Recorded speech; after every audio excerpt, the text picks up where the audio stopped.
Oggi funerali della 93enne morta a causa di un incendio divampato all'interno della sua abitazione. Il palazzo resta sequestrato ed inagibile, da chiarire perché le fiamme fossero così veloci e violente. I vigili sottolineano che il loro intervento è stato puntuale. Vertenza dei netturbini di Favara, senza stipendio e manifestazione della polizia penitenziaria per carenza organico.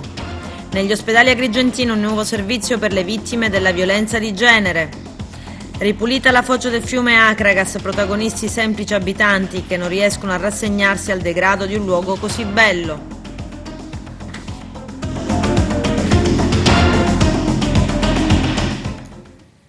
Bentrovati gentili telespettatori al nostro appuntamento con l'informazione. In apertura l'ultimo saluto alla 93enne agrigentina Maria Fiorino, morta in un tragico incendio nella sua abitazione del centro storico. Il palazzo di via San Girolamo resta sequestrato ed inagibile. Il servizio del nostro direttore Arturo Cantella. Si sono svolti stamani presso la chiesa della Badiola a San Michele, in pieno centro storico, i funerali di Maria Fiorino, di anni 94, deceduta nel rogo di qualche giorno fa nella via San Girolamo, alla presenza dei familiari, di tanti amici che conoscevano la signora, che da anni abitava il loco. Anche il primo cittadino ha voluto presentare alla manifestazione in segno di solidarietà alla famiglia. Ieri anche un sopralluogo effettuato dai vigili del fuoco, presente l'ingegnere Capraro, i tecnici comunali e l'autorità di polizia, per permettere l'accesso, in quanto lo stabile è sequestrato ed è vietato entrarvi, per via anche di un'inchiesta aperta dalla Procura di Agrigento che permetterà di fare luce su quanto accaduto, sulle cause dell'incendio che hanno visto come vittima la signora Fiorino. Si dovrà anche accertare come mai il rogo è stato particolarmente violento, come ci ha dichiarato il comandante dei Vigili del Fuoco. Allora, lo stabile risulta attualmente inagibile a causa dei danni conseguenti all'incendio. Il calore che ha colpito le strutture dello stabile dovranno essere fatte da parte della proprietà delle verifiche con i tecnici di parte del condominio, delle verifiche approfondite per verificare se ne sono necessari, e sicuramente lo saranno, degli interventi di consolidamento sul solare delle strutture portanti conseguenti ai danni all'incendio. Quindi ieri avete fatto un sopralluogo, no? Mi pare che era presente anche il tecnico del comune, un funzionario del comando, l'ingegnere Capraro, e dei tecnici della condominio. Ho capito, quindi al momento diciamo lo stabile è inagibile. Sì, per quanto visibile a vista per i danni che sono comportati a causa del calore dell'incendio, per ora bisogna mantenere l'inagibilità. Bisognerà fare delle analisi più approfondite sulla portanza residua di queste strutture, sui eventuali interventi di ripristino per poter far ritornare l'inagibilità all'edificio stesso. Comandante, mi faccio capo di alcune lamentele, so che voi avete agito perfettamente, però ecco c'è un problema che nel centro storico le viuzze strette, i vostri mezzi sono grandi, magari si poteva fare di più. Non esistono mezzi al mondo per poter intervenire in un tessuto urbano come quello del centro storico di Agrigento. Noi potremmo intervenire su ci sono dei mezzi un po' più piccoli che però non abbiamo in dotazione, che possono consentire l'intervento nelle vie principali del centro storico, sì, ma sì. poi ci sono tantissimi edifici che sono ubicati in scalinate, strade strette. Il centro storico di Agrigento è di tipo medievale. In questi luoghi si interviene in maniera tradizionale, con tecniche di intervento consolidate, quindi stendimento di tubazioni, utilizzo di scale, cosiddette scale a ganci o scale italiane, che consentono ai vigili del fuoco di raggiungere qualunque punto. Storicamente i vigili del fuoco lavorano così e si allenano tutta la vita per poter intervenire in questo modo. Quindi è vero che un cestello potrebbe migliorare in certe situazioni l'intervento, ma non sarebbe comunque risolutivo di tutte le situazioni che ci sono all'interno del centro storico, perché un centro storico medievale ha una sua distribuzione che non consente con i mezzi moderni, proprio per la sua costituzione, di raggiungere i vari luoghi, e per questo noi siamo allenati e organizzati per poter fare l'intervento anche in questi luoghi. E in effetti l'intervento è stato effettuato, direi, rapidamente, perché l'incendio si è sviluppato con grande violenza, per quello che so, per quello che mi hanno raccontato i miei tecnici, nella camera da letto, Sì. in una maniera abbastanza anomala, per cui sono in corso indagini approfondite, perché in un ambiente civile, in un appartamento, generalmente incendi del genere si sviluppano con grandissima violenza in cucina, dove ci sono gas e liquidi infiammabili. Sì. Probabilmente questa signora anziana, questo bisognerà fare poi delle indagini accurate, Sì. e sentire chi la accudiva, probabilmente utilizzava dei disinfettanti a base alcolica, non lo so, certo. Si sono sviluppate delle fiamme che hanno distrutto il materasso e hanno distrutto la camera da letto con una violenza inusitata. Ho capito. E per questo l'edificio è sotto sequestro, è stato in corso delle indagini da parte della polizia. Questo lei potrà Anche perché vedere. la signora era sola in quel momento, non era con La signora nessuno. è stata lasciata sola fino ai 94 anni e questo chiaramente è una situazione un pochino, diciamo, che ha complicato, perché probabilmente non si poteva muovere, mi dicono, era... Quindi ancora voi non sapete quali sono state le cause dell'incendio, una cosa anomala, no? Noi non sappiamo quali sono le cause dell'incendio, però l'anomalia sta nella violenza con cui l'incendio ha colpito questo appartamento. Cioè non è normale che nella camera da letto di un appartamento di civile abitazione si generino fiamme con questa violenza. Probabilmente erano presenti dei liquidi, degli alcoli o altre sostanze, non so, che hanno favorito lo sviluppo dell'incendio. Probabilmente. Su questo stiamo analizzando lo sviluppo dell'incendio. È stata ritrovata in aperta campagna sul greto del fiume Platani, praticamente impantanata, l'autovettura, la Chevrolet Matiz grigia di Giuseppe Fallè, il pensionato 84enne di Favara, scomparso dal 13 maggio. Qualcuno, passando per caso dalla zona d'aperta campagna, ha notato quell'autovettura ferma e senza sospettito, con grande senso civico, non ha ignorato l'utilitaria ma ha dato l'allarme ai carabinieri. La prefettura di Agrigento riattiverà il piano provinciale di ricerca persone scomparse. Si è svolta questa mattina dinanzi alla prefettura di Agrigento la manifestazione di protesta dei sindacati della polizia penitenziaria per solidarizzare con i colleghi di Santa Maria Capua Vetere destinati di avvisi di garanzia notificati in strade per sensibilizzare sui ridotti organici delle carceri italiane. Vediamo.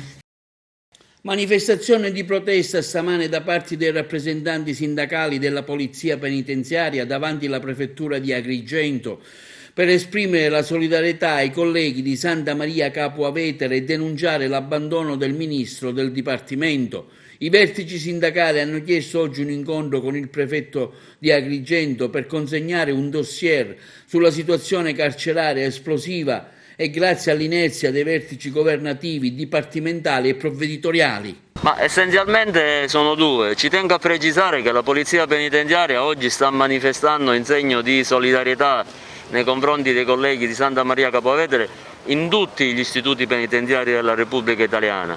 Fondamentalmente è successo questo: la Polizia Giudiziaria di Santa Maria Capua Vetere ha notificato 44 avvisi di conclusione delle indagini.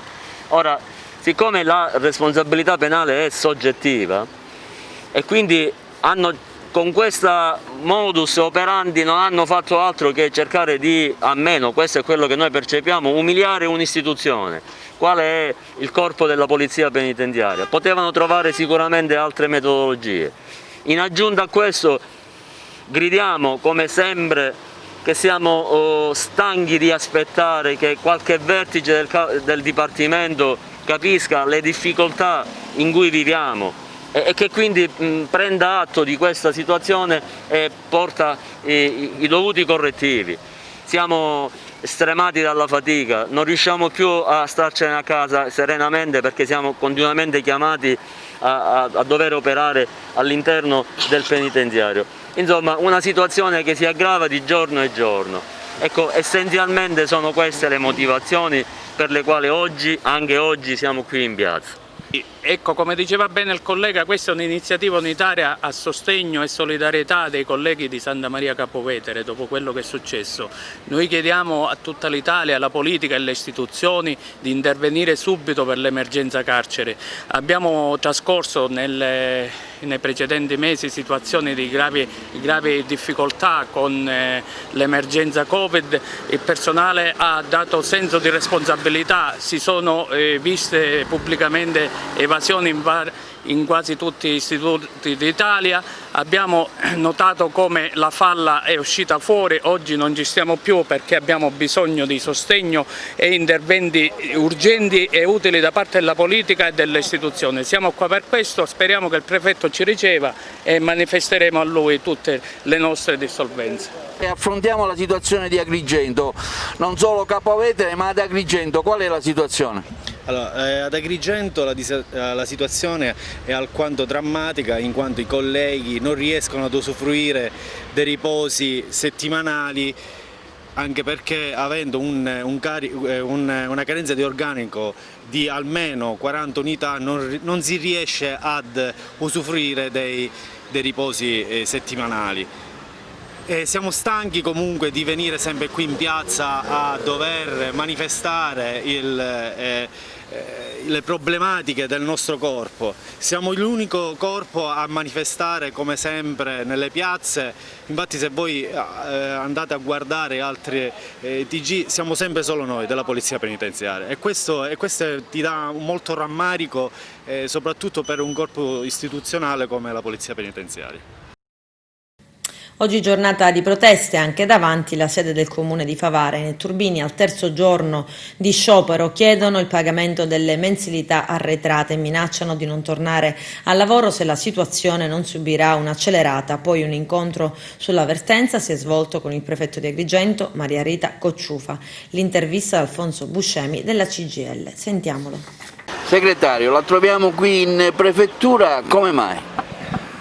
Sono venuto a cercare di capire come mai la prefettura non risponde al grido di aiuto da parte dei netturbini, dei cantieri di Favara in particolare, dove dopo 3 giorni di sciopero non si capisce come uscirne. Abbiamo chiesto alla prefettura un tavolo di concertazione con le imprese, con il sindaco per provare a capire come uscirne. Non ho un'interlocuzione alla prefettura, ho provato a telefonare e non c'è nessuno, ho provato a chiedere un appuntamento e non c'è nessuno. Siamo seriamente preoccupati perché è saltato quella mediazione che la prefettura in questi anni ha fatto aiutandoci a trovare le soluzioni tra la pubblica amministrazione, le imprese e i lavoratori. Segretario Buscemi, brevemente per chi magari non è di Favara, qual è il problema su cui state chiedendo l'incontro? A Favara da 2 mesi i lavoratori sono senza stipendio, hanno sacrificato un pezzo della loro busta paga per fare nei termini di legge giornate di sciopero, ma tutto ciò non sembra sortire nessun effetto nei confronti di chi ha responsabilità.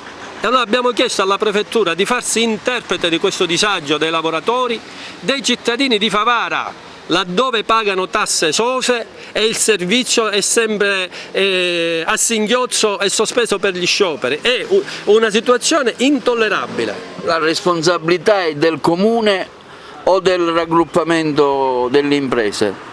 Guardi, noi facciamo i sindacalisti, non facciamo indagini di responsabilità. Noi abbiamo l'esigenza che i lavoratori ricevano il loro stipendio in termini puntuali, come dice la legge.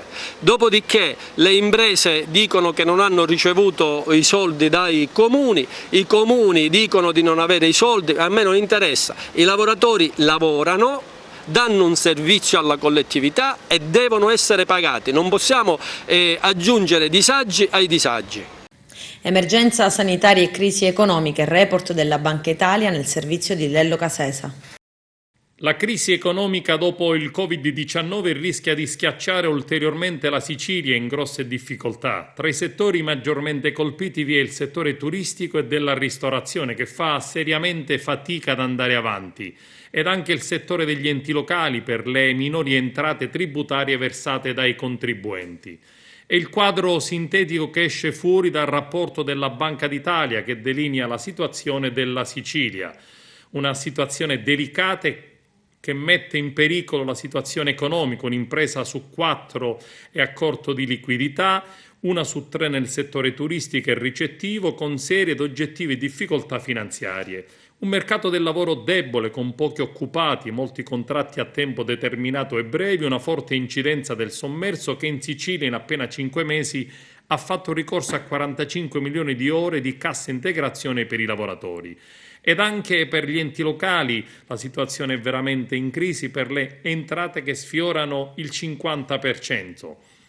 Le imprese hanno avuto una drastica riduzione dei ricavi, soprattutto nel comparto del turismo, che negli ultimi anni aveva mostrato percentuali positive e che adesso sembra preoccupare per la imminente stagione estiva 2020. Il grande rischio riguarda, come si legge nel rapporto dei tecnici di Banca d'Italia, il mercato del lavoro. Se l'occupazione pre-crisi era stabile, adesso la Sicilia rischia di pagare un prezzo altissimo nel dopo coronavirus per la sua debolezza strutturale. Solo il 41% degli occupati contro il 59% della media nazionale, una forte incidenza dei contratti a termine e del lavoro nero. Le assunzioni di fatti nei primi 5 mesi sono calate notevolmente con il ricorso alla cassa integrazione. Speriamo comunque che l'Isoli torni al più presto alla normalità, rilanciando fra tutti il settore turistico alberghiero, che può sicuramente produrre un fortissimo incremento economico. Già in 37.000 sono arrivati in Sicilia, dice l'app per i turisti, 11.000 sono gli stranieri. In un periodo normale, senza l'emergenza Covid, staremmo parlando di numeri risibili, ma oggi con gli aeroporti che si mettono in moto lentamente, gli alberghi che aprono col contagocce, sono dati significativi. Carmelo Lentini. Primi sintomi di risveglio turistico in Sicilia che fanno ben sperare per i prossimi mesi. Ce lo indica un particolare termometro rappresentato da una speciale applicazione denominata Sicilia Sicura e messa a disposizione dalla regione siciliana che, ricordiamo, serve ad offrire un'assistenza sanitaria a chi non è residente o domiciliato sull'isola. Più di 37.000 persone l'hanno scaricata e di cui 11.000 sono stranieri.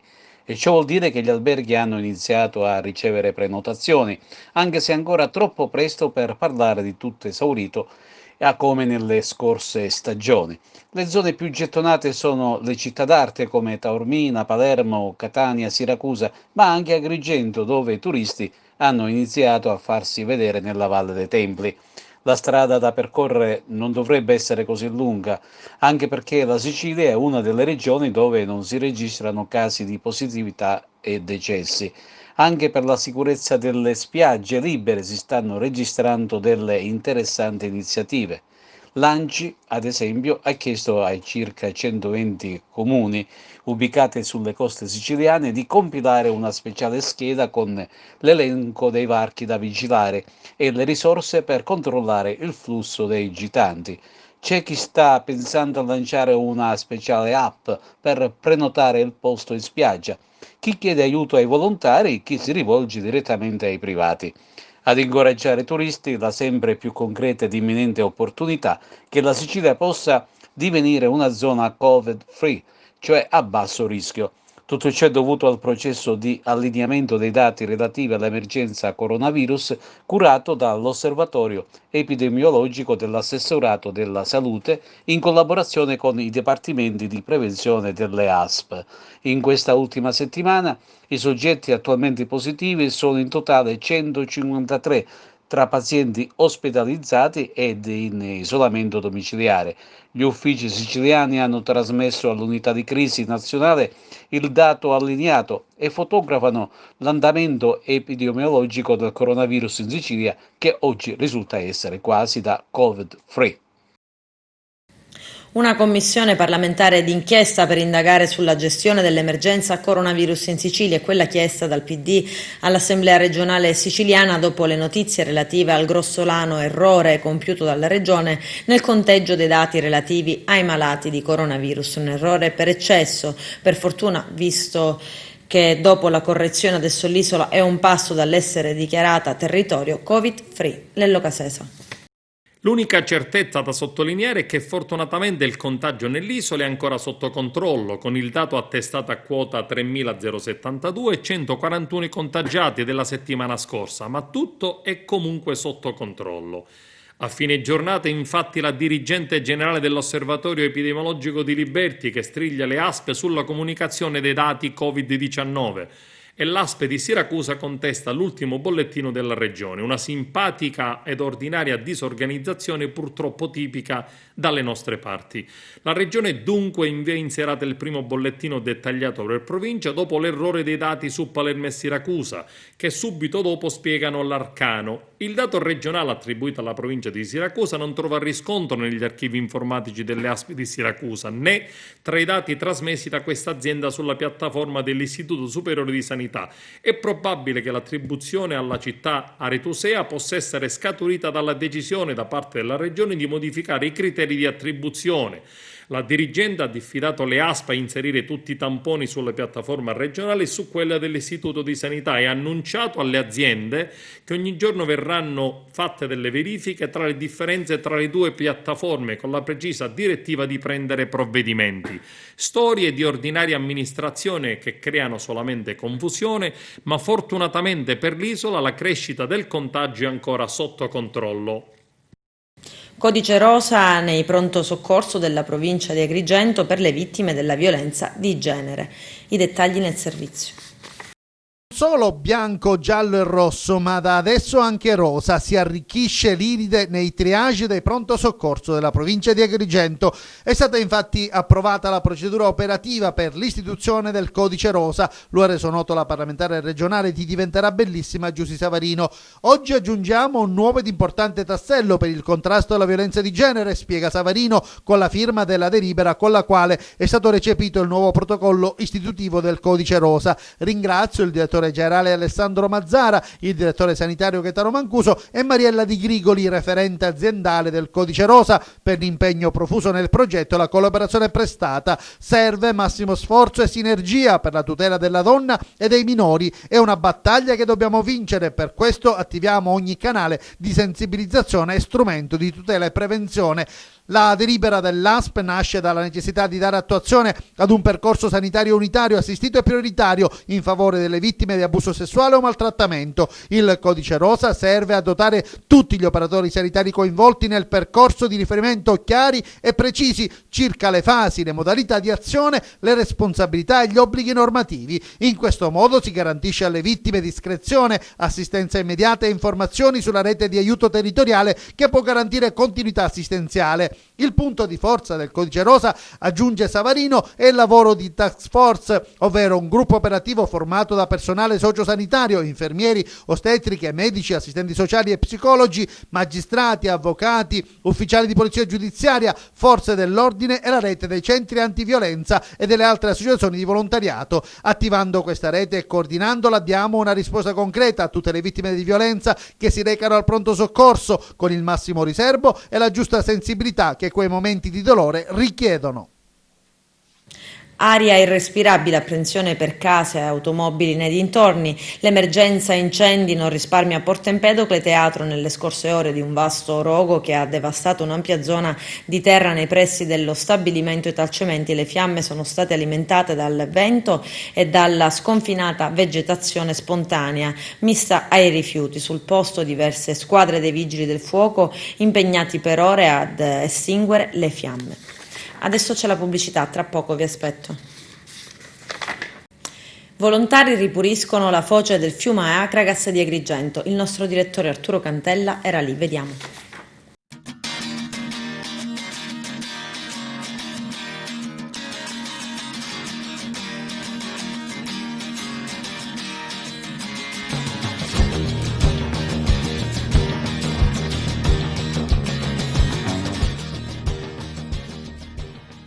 Come è andata domenica la pulizia del fiume della foce Acragas?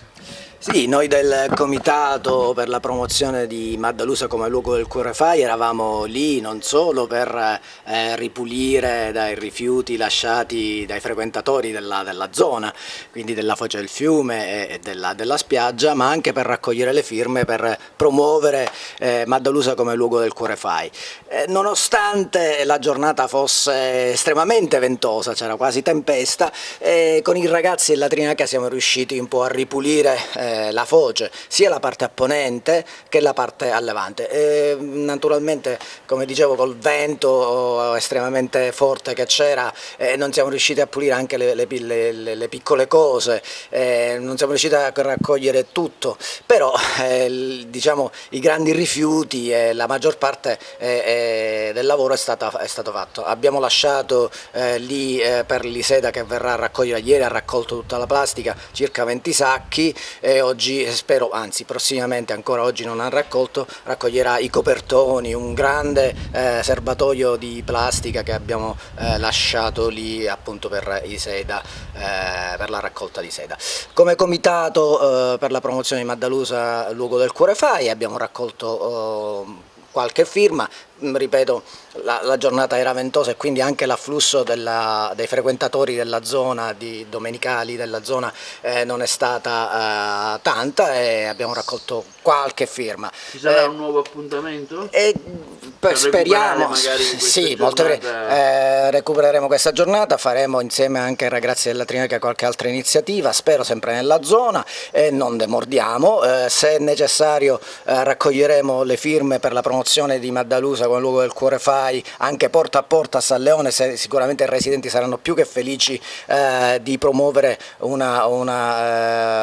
questa Maddalusa come luogo del Cuore Fai, e rinnoviamo ancora la richiesta al comune, all'amministrazione comunale, di realizzare una barra per evitare l'accesso delle automobili.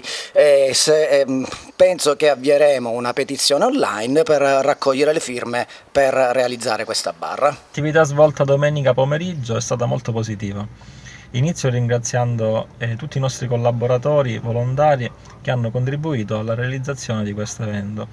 Abbiamo raccolto circa una ventina di sacchi grandi di spazzatura, trovando rifiuti di ogni genere, addirittura una batteria per macchina oltre ai copertoni. Spero che questa giornata possa essere l'inizio di un cambio di mentalità che tanto auspichiamo.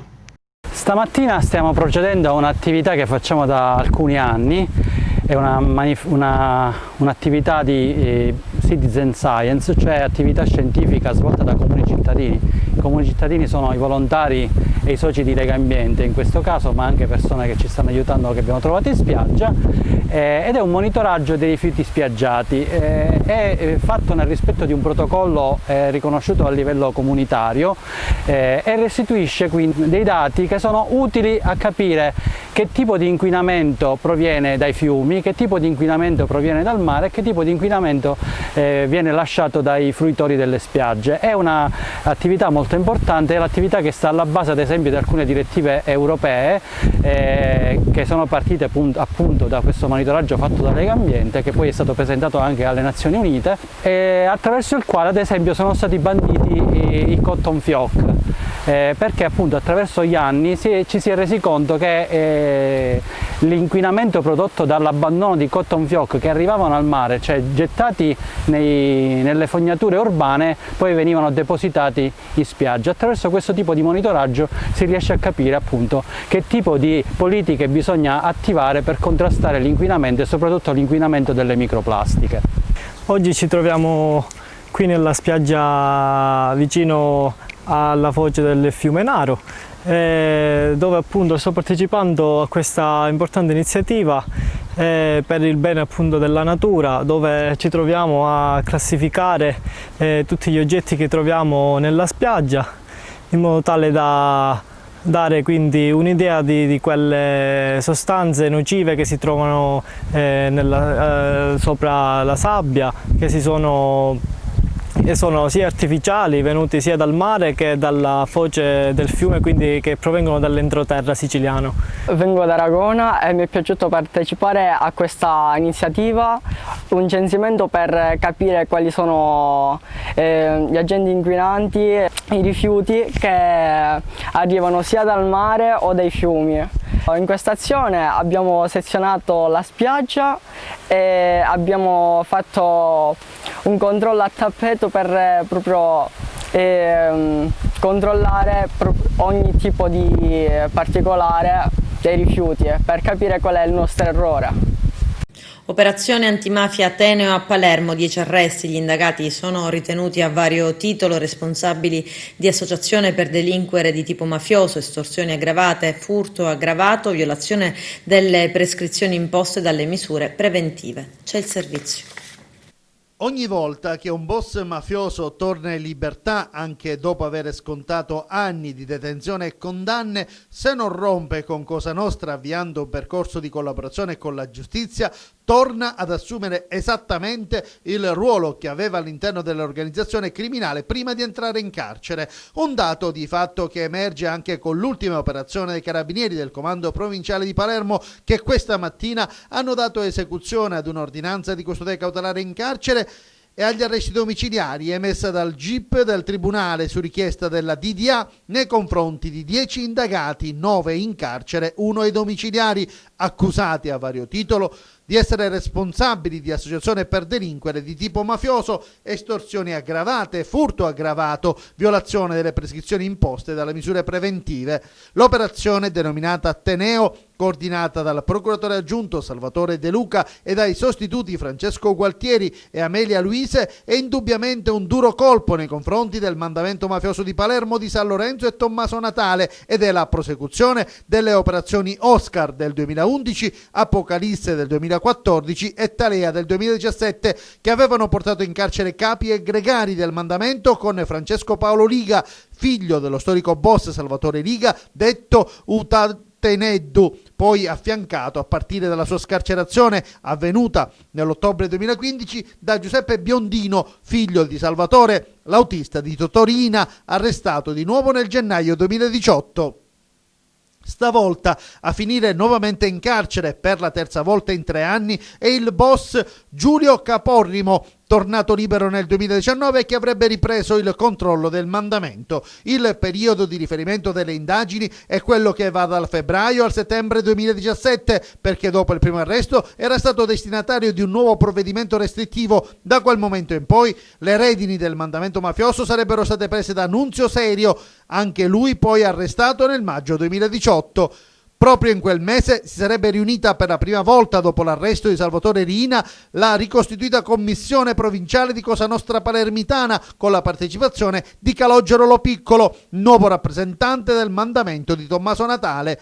Ma anche lui fu poi arrestato nel gennaio 2019 nell'operazione Cupola 2.0, nel corso della quale finirono in carcere ben 6 capi mandamento, compreso Settimo Mineo, che avrebbe dovuto assumere la carica di responsabile provinciale. Nel corso delle indagini le telecamere e le microspie dei carabinieri immortalarono diversi incontri tra Caporrimo e Serio, avvenute in alcune occasioni anche al largo delle coste palermitane. Caporrimo, capovero, riunioni e incontri li faceva al largo su un gommone.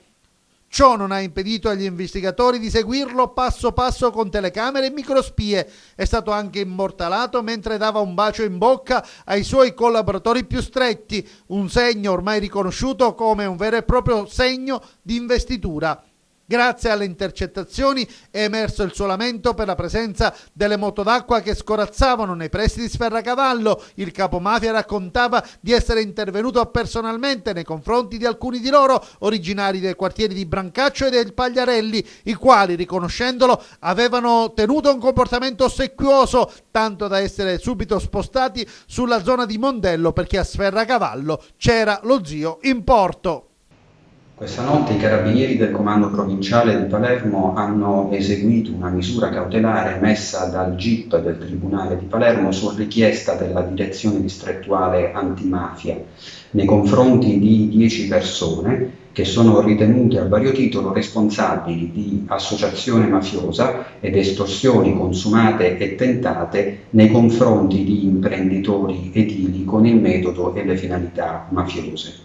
L'indagine in particolare copre un periodo di tempo che va dal febbraio 2017 al settembre 2017, un arco temporale nel corso del quale Giulio Caporrimo, scarcerato e poi riarrestato per un residuo di pena, ha avuto il tempo di riorganizzare il mandamento di Tommaso Natale nella parte occidentale della città, con particolare attenzione alle attività estorsive nei confronti degli imprenditori edili, attività estorsive che da sempre sono una delle principali fonti di reddito di Cosa Nostra, al fine di incrementare le casse del mandamento e assistere le famiglie degli associati detenuti.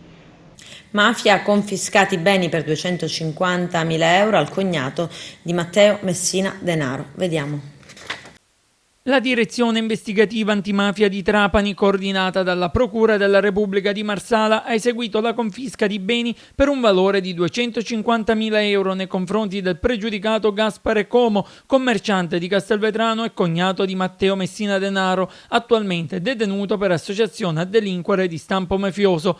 I beni sottoposti a confisca definitiva, già sequestrati dalla DIA nel 2013, sono un'attività commerciale di vendita d'abbigliamento, un locale di circa 200 metri quadrati sito in Castelvetrano ed intestato a Valentina Como, sorella di Gaspare, ed una costosa autovettura di grossa cilindrata. La confisca è stata disposta dal Tribunale di Marsala al termine del procedimento penale che ha portato alla sua condanna a 3 anni e 6 mesi di reclusione per il trasferimento fraudolento di valori e per concorso nel medesimo reato, alla pena di 1 anno e 6 mesi a carico di Gianvito Paladino e di vice Maria Messina Denaro. La sentenza, integralmente confermata dalla Corte d'Appello di Palermo, è divenuta definitiva a seguito della dichiarazione di inammissibilità da parte della Suprema Corte di Cassazione in ordine al ricorso presentato dai condannati.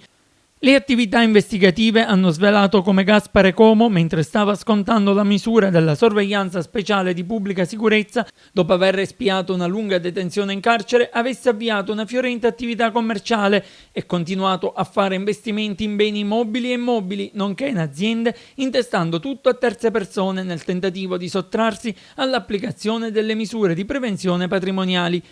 La riconducibilità di tali beni alla sua persona è stata dimostrata attraverso l'esame delle movimentazioni bancarie degli indagati, su cui conti operava esclusivamente il Como, apponendo anche firme false, e delle intercettazioni telefoniche sulle utenze delle aziende, risultate da lui gestite in modo occulto. Per tali fatti nel 2018 è stato nuovamente sottoposto a sorveglianza speciale di pubblica sicurezza, su proposta del direttore della DIA, e tratto in arresto unitamente a Rosario Allegra, altro cognato di Matteo Messina Denaro, poi deceduto, e numerosi altri presunti affiliati a Cosa Nostra, perché ritenuto il reggente della famiglia mafiosa di Castelvetrano. Con questo è tutto, termina qui l'edizione del telegiornale. Grazie per la gentile attenzione e per essere stati con noi. A presto.